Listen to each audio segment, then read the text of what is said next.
بسم الله الرحمن الرحيم اللهم صل وسلم وبارك على سيدنا محمد الفاتح لما أغلق والخاتم لما سبق ناصر الحق بالحق والهادي إلى صراطك المستقيم وعلى آله وصحبه كقدره ومقداره العظيم والحمد لله.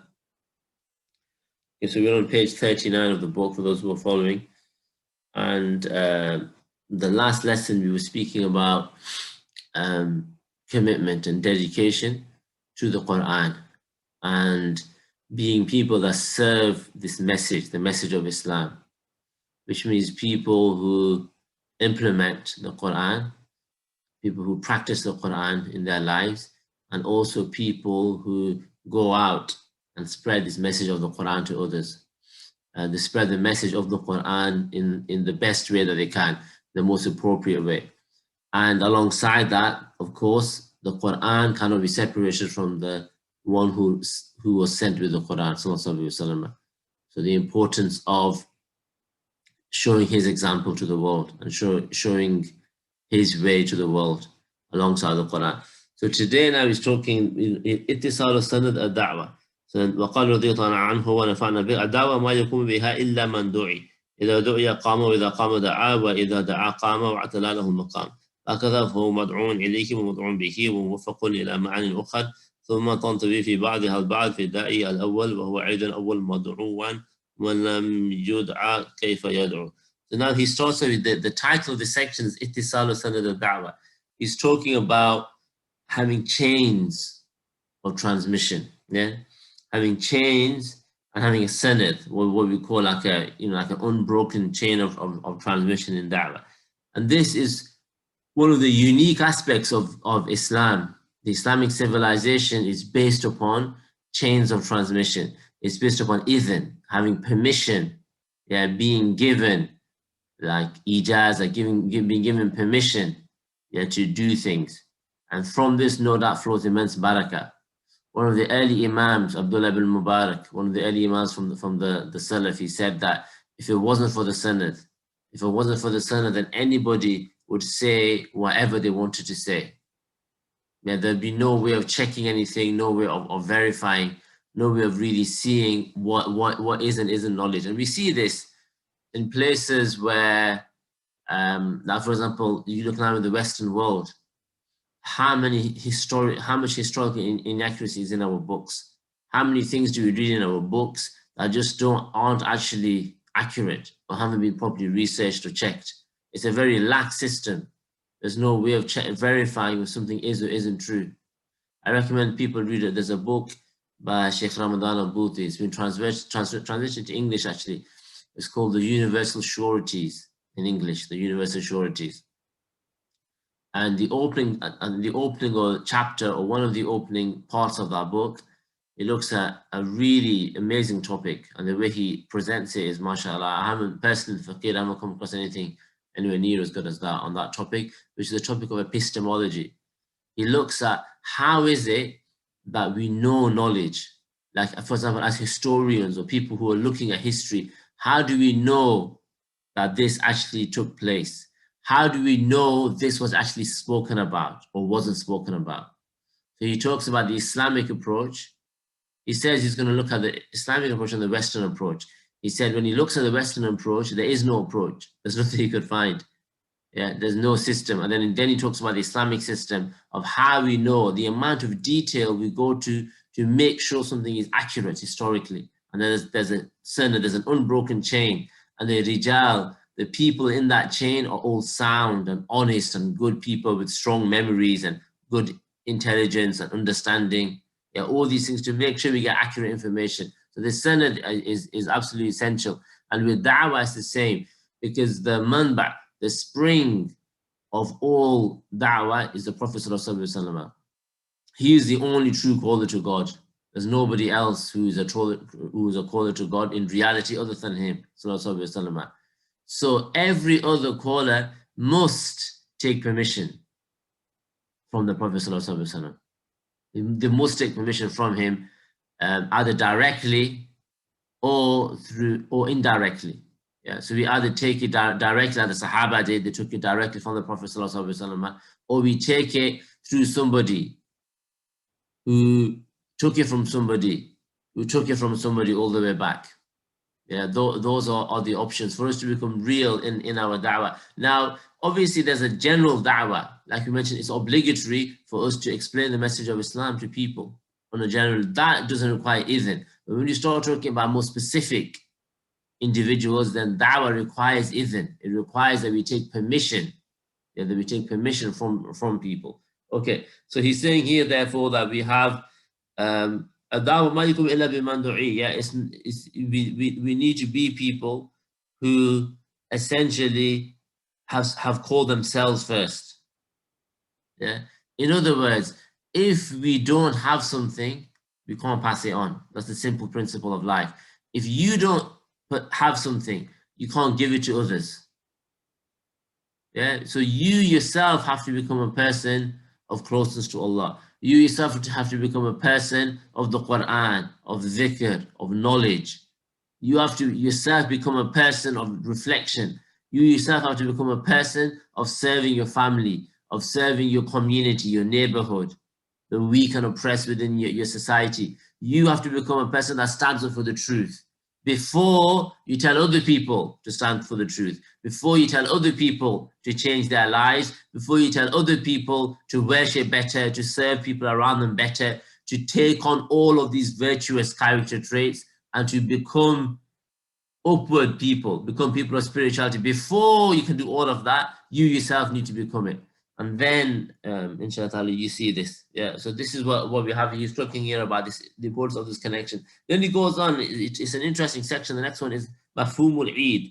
He's looking at the understanding of Eid. What is Eid? Yeah, what is this celebration of Eid? And it's beautiful because he relates this back to the topic in a beautiful way. He relates it back to the topic of calling people to Allah. Yeah, and becoming examples of the Prophet ﷺ's message. He relates it back to that. So he says, وَقَالَ رَضِيَ اللَّهُ عَنْهُ وَنَفَعْنَا بِهِ الْعِيدُ اجْتِمَاعُكُمْ وَلَا طَرِيقِ أَصْلِ كُلِّ عِيدٍ. Yeah, that he says that Eid, this is that you're gathering upon a path which is the foundation of Eid. What's the foundation of the Eid? Well, خَيْرِ الْعَبِيدِ sallallahu alayhi wa sallam. So he's saying the Prophet himself, he is the foundation of all celebration, of all Eid. Whether Eid al-Adha, Eid al-Fitr, or any other celebration or feast. Because the word Eid in the Arabic language can mean any type of celebration or feast, and more specifically, it refers to the two Eids. So he's saying the foundation of that. In other words, the foundation of joy, of happiness for us. What is it that makes us want to celebrate? It's anything related to the Prophet ﷺ. So we see, like, one of the things you really see when you visit Muslim lands, one of the things that's been preserved in every Muslim land up to this day, mashallah, and may Allah continue to preserve it, is the celebration of Eid. You still get a sense, so much has been lost now in the Muslim lands compared to what we had even 50 years ago. So much has been lost. 50 years ago, every single Muslim country, people would close down between Maghrib and Isha, for example. Or not every, but majority of Muslim countries, and read the Quran. Everyone would be in the mosque reading the Quran. That's now gone, except for a few places. Yeah, everyone would be up at the Tahajjud. People would pray Fajr in the mosque. Yeah, like one of the Ottomans, when the Ottomans got taken over by the British, the British sort of took over their power, the Turks. One of them, the British guy said to him, he said, I'll tell you something. He said, do you know why we've conquered you? Why do you think we're in charge? Do you know why we're in charge now? And you guys have lost your power. He's saying this to the Ottoman Turk. And he says, why? He says, because there was a time when your mosques were packed in the morning. You had a Fajr prayer, you had the same number of people as you now have a Jum'ah prayer. When you had the same number of people at Fajr prayer as you now have a Jum'ah prayer, we couldn't penetrate you. We couldn't conquer you. We couldn't undermine you. We couldn't take you on. We couldn't go past you. But when we arrived at this stage now, where you have barely a line a Fajr prayer, it's become very, very easy for us to come in and take over. So that's showing you right there is the distraction of the Muslims. The fact that the Muslims are distracted by other things is their downfall and their weakness. Yeah, the distraction of Muslims by other things. Yeah. So if you look at this now, if you're looking at this idea of Eid is really in the Muslim lands, you see a completely different dimension to Eid. Especially Eid al-Adha, but both of them, especially Eid al-Adha, where they have the ritual slaughter, it's just a completely different occasion. And we definitely we see this certainly in a place like Tarim in Yemen, which is still being preserved. All of the great Islamic events throughout the year, like when Muharram comes and you have the Yom al-Ashura, you feel that. Rabi al-Awwal, of course, you feel that. Dhul Hijjah, Yom al-Arafah, yeah, all of these events. And also you see the scholars, they're different. Like you say with the likes of Habib Umar, when in the Eid celebration, the Eid party that they have in the evenings is completely different. And it's a very powerful spiritual experience. You see his mannerisms, his character, the way he interacts with people, his family and the students and strangers and guests. How does he interact with them at a time of Eid? And you see great secrets. Personally speaking, for the faqir, it was more profound. It was far more informative and far more interesting to see Habib Umar in a party after Eid. It was far more spiritually beneficial to see that than to pray behind him with Taraweeh. And praying behind him with Taraweeh is, mashallah. When you pray behind him with Taraweeh, you think there's nothing better than this. Because when he recites the Quran, it's like he's speaking to his Lord. It's a very powerful and profound experience to hear him. It's a very unique experience. I've never heard anyone recite the Quran in that way before. But when you see him, it's amazing to see. It's just a complete, just the amount of attention and care that he gives to people around him within that context. And just the way his personality is, it leaves an indelible mark on you. And he's showing you secrets. He's showing us the way the Prophet ﷺ would have been. This is the way the Prophet ﷺ interacted with other people. He showed them care, he showed them attention, he showed them love. Yeah, so we see this, and just generally that throughout a sound Muslim society, you learn how to celebrate. Yeah, you learn how to celebrate. And this is one of the Muslims are people of celebration and enjoyment. They really are. And if you take that away from the human being, you cause a complete and utter destruction really within society. Because you leave them with no choice other than the haram. Because the human being must celebrate. He has to be joyous. He has to have happy occasions. If he doesn't, it's unnatural. It either leads to depression and anxiety, or more commonly, he just leads to other celebration. Yeah, they're going to celebrate a human is going to celebrate whether you like it or not. So why not create celebrations that are meaningful? Celebrations that are enjoyable and meaningful and permissible, rather than creating celebrations that pull people away from the essence of their own humanity. Yeah, so this is and then he says, Al-ijma ala tariqatihi wa hadihi wa da'watihi min abrak al-a'yad zahiran wa batinan. Yeah, that he says that gathering upon his way, the way of the Prophet ﷺ, by gathering upon his way, by gathering upon his guidance, and by gathering upon his call, this is the most blessed Eid. Yeah, this is the most blessed of all Eids that you could have, of all celebrations that you could have, inwardly and outwardly. Yeah, this is far removed from our understanding of Eid, isn't it? It's far removed. So he's saying that what he's indicating here, what's he alluding to here? He's saying that the sweetness that is found in worship, the sweetness that the believer finds in worship, when he becomes annihilated in the presence of Allah subhanahu wa ta'ala and he becomes completely enamored with Allah, this is pleasure.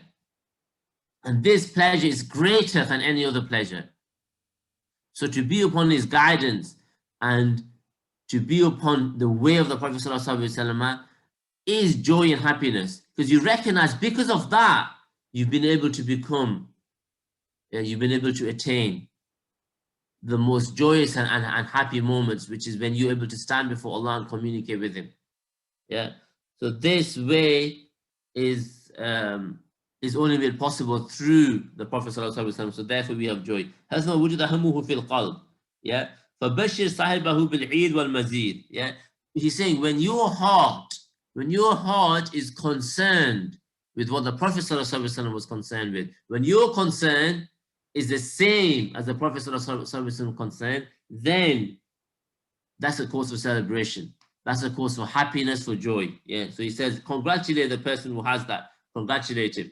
Yeah. Bil-Eid wal-Mazid. Yeah, he's referring there to one of the statements of Sayyidina Ali.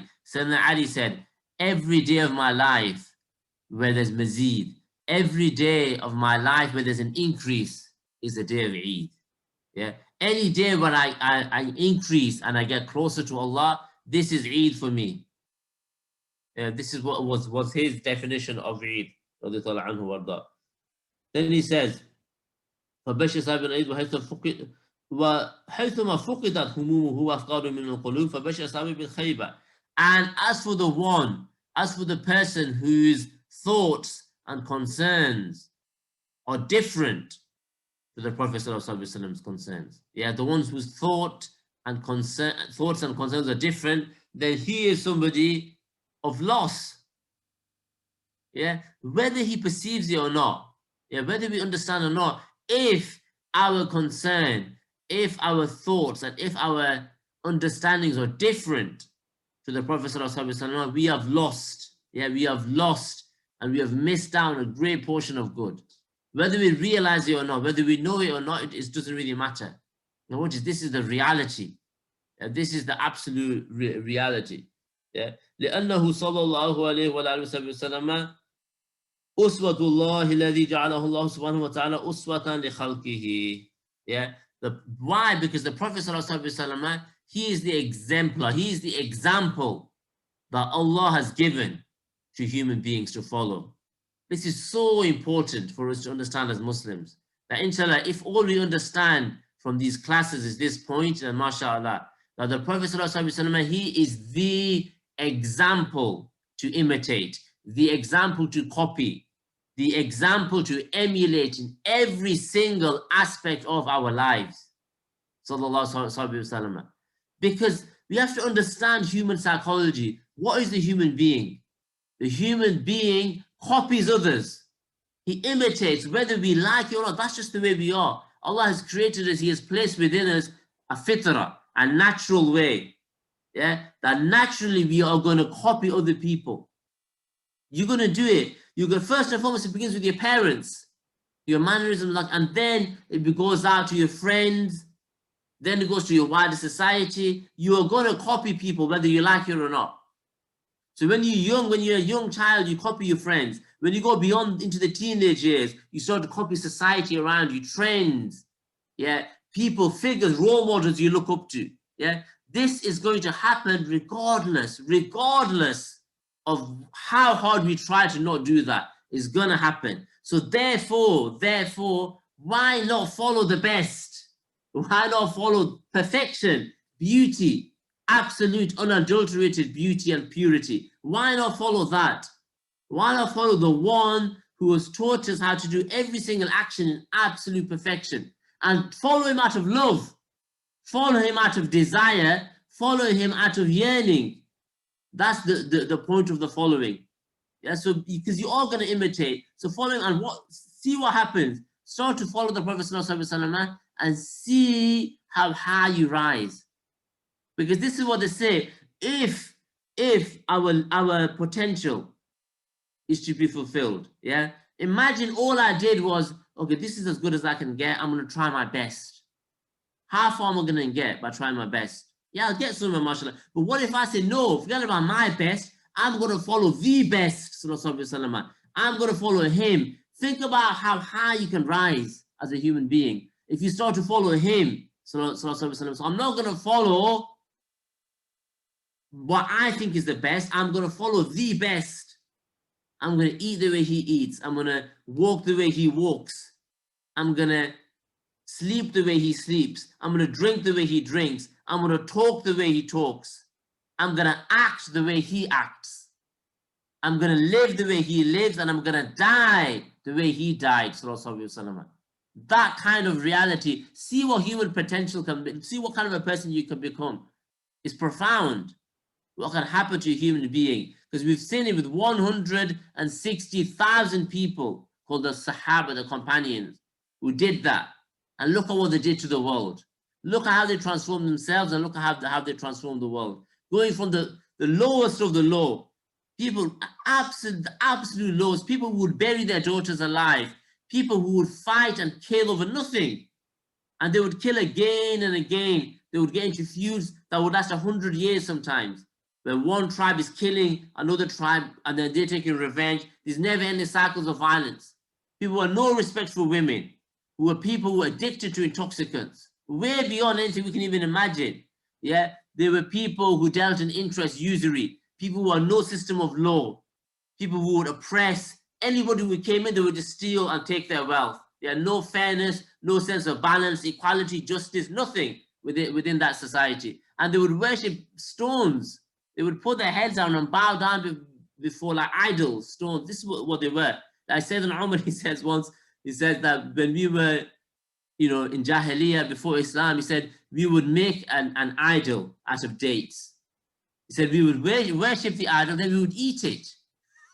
We would worship, then we would eat the idol. And he says, where were our intellects on that day? Where were our minds? What were we thinking? How can you worship something that you then eat?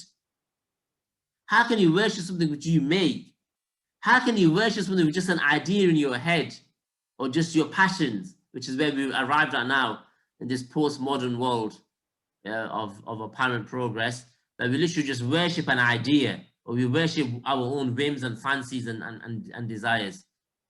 So the point here is that when you take him as the example, then your elevation occurs and you become raised beyond anything that you can imagine. Yeah. So he talks about this, and then he said Allah, that he's made the Prophet ﷺ the example. Allah subhanahu wa ta'ala has فَكُلُّ قَلْبٍ مَا حَمَلَ فِكْرَهُ وَلَا حَمَلَ حَمَّهُ فَهُوَ مَخْدُوٌ مِنْهُ فِي الْقِيَامَةِ فَمَا هُوَ الْعِيدُ عِنْدَهُ. Yeah. That he says any heart which is not concerned with the Prophet ﷺ, not concerned with his way, yeah, that is cut off. He's cut off from goodness. Yeah. And therefore, what kind of an Eid does he have? Yeah. What kind of an Eid does somebody like that have? How can you call it Eid? Because Eid is mazid, Eid is increase in goodness and blessings. Yeah. And so this is now like, again, so what was the concern? What was the primary concern of the Prophet ﷺ? It was da'wah. Yeah, it was to call other people to Islam. That was his primary concern. They say the greatest sunnah you can fulfill is to create an environment of true purity, an environment that brings people into Islam, keeps people in Islam, strengthens their faith in Islam. That's the greatest sunnah you can do. So if our concern is not like his concern, then it's a problem. There's an aspect of inqita', yeah, of being cut off from the manba', from the source of all good, yeah. Our concern has to be that concern, that connection. And this is the situation we're at now, unfortunately, is our concern has become an extension on a house. Our concern has become a bigger or a better car, as opposed to establishing institutions, establishing masajid, environments of khair, of goodness, for the sake of Allah, to spread this beautiful religion. Which is, and even if you look at our parents' generation, they built mosque after mosque after mosque, and they gave everything in terms of their wealth. Now our generation will be much wealthier, much more comfortable, but we don't see institutes. We don't need mosques anymore now. We need educational institutes. We need community centers. We need places where people can come in and embrace religion in its totality. Like we were mentioning, there's in these traditional Islamic societies where every dimension of their life is Islamic. Their celebrations are Islamic. Yeah, every single aspect is not just about being in the masjid. It's inside and outside the masjid. You feel Islam. You see it being enacted in every single possible way. Even when they're trading in the streets and everything else. Yeah. So he said that there is a sirrul qalb fil istish'ar ihtimam bil ummah. Yeah, so now he's saying وقال تعرفون مسير القرب في الهم بالأمة ونفعهم. Yeah, he's saying, do you know what's the secret of how we can develop this concern? So now we want to develop this concern. We want to be like the Prophet ﷺ. We want to be concerned for the ummah, just like he was. We want to care. Yeah, we want to. So how do you do it? He says, سر قلبه مشابهته بالأمة. Yeah, how do you do it? By imitating the way he was. Yeah, imitating the way he was with the ummah. And we must know him to imitate him. So the beginning of it is to gain a deep, profound knowledge of the Prophet ﷺ. And this is the month to start in Sha'ban. Yeah, the month of the Prophet ﷺ. And then you use that as a springboard, yeah, to then imitate him. الآن هذه همومنا والهموم أهل الوجود كلهم من الأخيار بالأمة ما تساوي شيء من همه وهو صلى الله عليه وسلم هو مهتم بالأمة اهتماما كبيرا ومنتبه من الأمة كثيرا نحن وإياكم ساعة نقوم وساعة ننام ساعة نذكر وساعة ننسى لكن هو صلى الله عليه وسلم الأمة في بركته وفي رحمة الله به. That he's saying with us, you know, like we have an hour of remembrance, an hour of forgetfulness, an hour of awareness, wakefulness, an hour of unawareness, like that. He says the Prophet ﷺ was completely focused. That he says, "Laysat lahu raha." He didn't have rest, and he was da'imu fikr. He was constantly in a state of reflection, and constantly in a state of concern, reflecting upon how he can change his environment, how he can benefit humanity. He was constantly in this state. He was constantly and permanently within this state, due to his ability to see Allah subhanahu wa ta'ala everywhere he went. فإذا أنتم شابهتموه فهذا بعينه سر القلب يصل لكم قرب لما تشابهون به بحمل خاصة هذا الوصف. Yeah, so he's saying that if we can develop this is the secret, and this is the essence. This is the essence of this connection of the hearts. Yeah, that in other words, we have to develop within us this concern for other people. We have to develop within us, and then this is what leads to our striving. Yeah, that the Prophet ﷺ himself, لَعَلَّكَ بَاخِعٌ نَفْسَكَ إِلَّا يُؤْمِنُوا بِهَذَا الْحَدِيثِ أَسَفًا. Perhaps you will exhaust yourself to death out of concern, out of sorrow, grief that they don't follow this message. And really, like, this is not pipe dreams. There's people alive today that live like that. They exhaust themselves to the point of death in order to spread this message of Islam. We've seen them.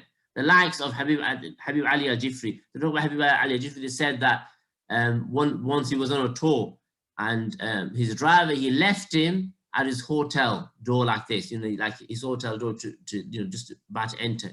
He comes back the next morning, Habib Ali hasn't even opened the door. He's literally going to open the door and he's collapsed and fallen asleep there.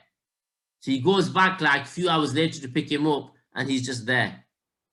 Yeah, complete exhaustion. There's people that literally the biggest, and it's not like they have to force themselves. They can't live any other way because they're just too concerned.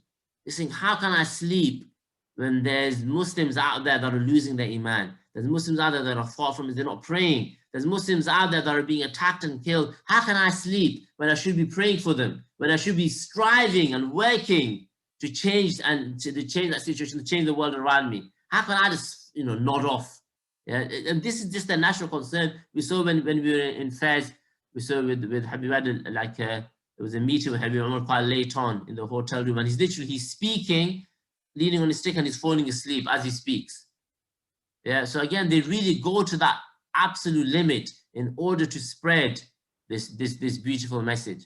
Yeah, and because it's a concern within them, it's a deep concern within their hearts, due to that attachment to the Prophet ﷺ.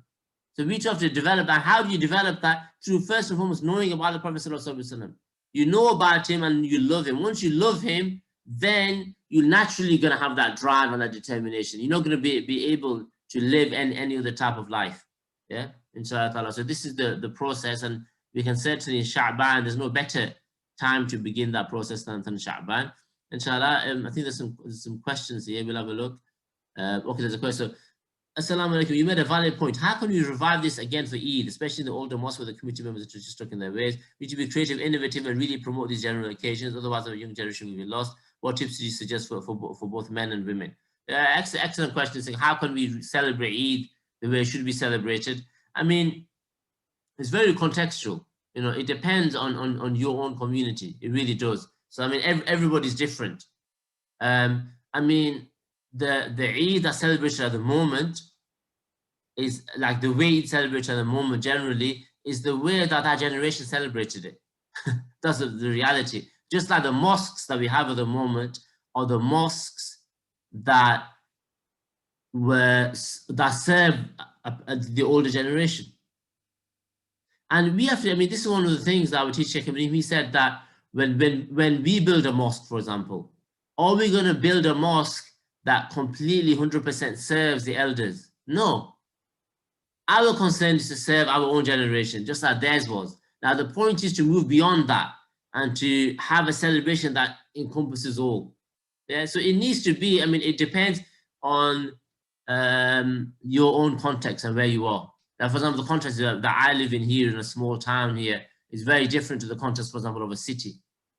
But no doubt there's fundamental things that have to be implemented. One of the first and foremost is obviously new Muslims, because new Muslims are really struggle at Eid. And it's interesting, the faqir, we've got an understanding of this now, because you know when you live abroad, Eid is actually like in Tarim, in 15 months, Eid was actually like that the day of Eid was actually one of the low points in inverted commas, because you have no family. Everyone, I thought it was just me, but then I was talking to some of the other brothers saying, yeah, Eid's really, really sad here, because what happens is you go to Eid, it's amazing, you go and pray Eid prayer, they have an Eid breakfast, Adana Mustafa, mashallah, Dara Zahra for the women. So that's great, it's a great start. And then you go back home around 9 o'clock and there's nothing to do because you haven't got your family. And it's actually quite lonely and sad. You're just there, you know, just like with the, you know, the wife and kids and stuff. And then there's nothing to do because everybody else is obviously with their family, spending that time. So you feel that. And so really that should be a primary concern. We have new Muslims who don't have family to be able to spend Eid with. We have to prioritize that and do something for them. And then also, of course, have events that are open to the entire community.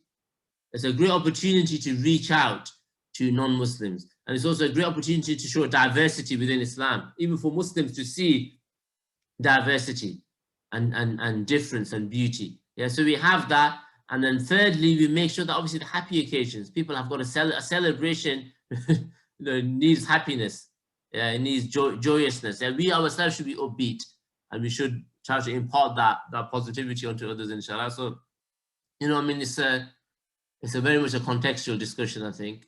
And I think that people should try to be as creative as they can. One of the principles of da'wah that Habib Muhammad al-Aidrus mentioned is one of the principles of da'wah is to use every permissible thing. Use every single permissible thing for presenting Islam, to draw people into Islam. Everything that's permissible. That's the rule. Is it permissible? Is it mubah? Yes, then we use it as a means to. Doesn't mean that we personally do it, not necessarily, because we aim for a higher spiritual path. So something might be permissible, but we're not going to do just because it's permissible. But when we're calling others to Islam, then mashallah, we open it up, don't we? Because this is the key. We're calling people to Islam.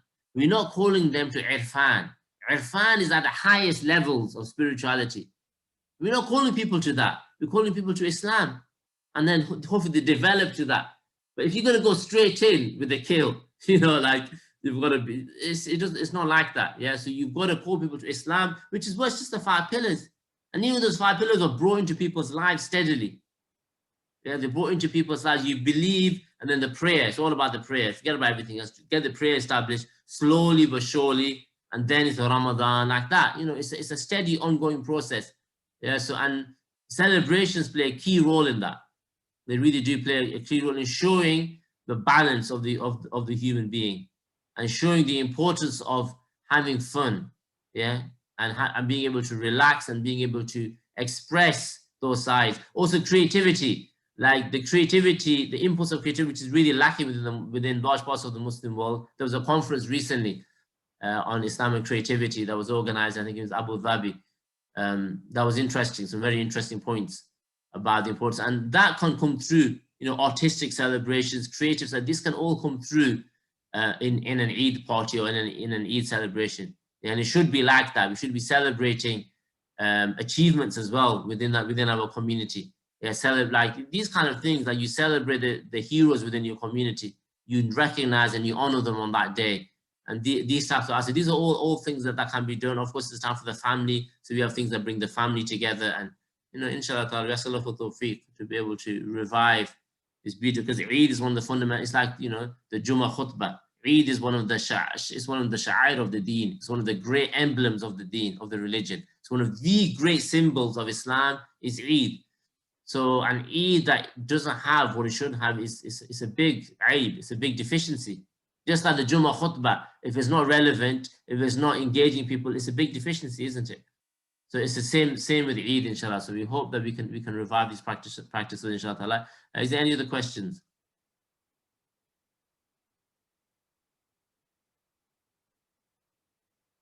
Okay, jazakumullah khair. وصلى الله تعالى على سيدنا وحبيبنا محمد وعلى آله وصحبه وسلم والحمد لله رب العالمين.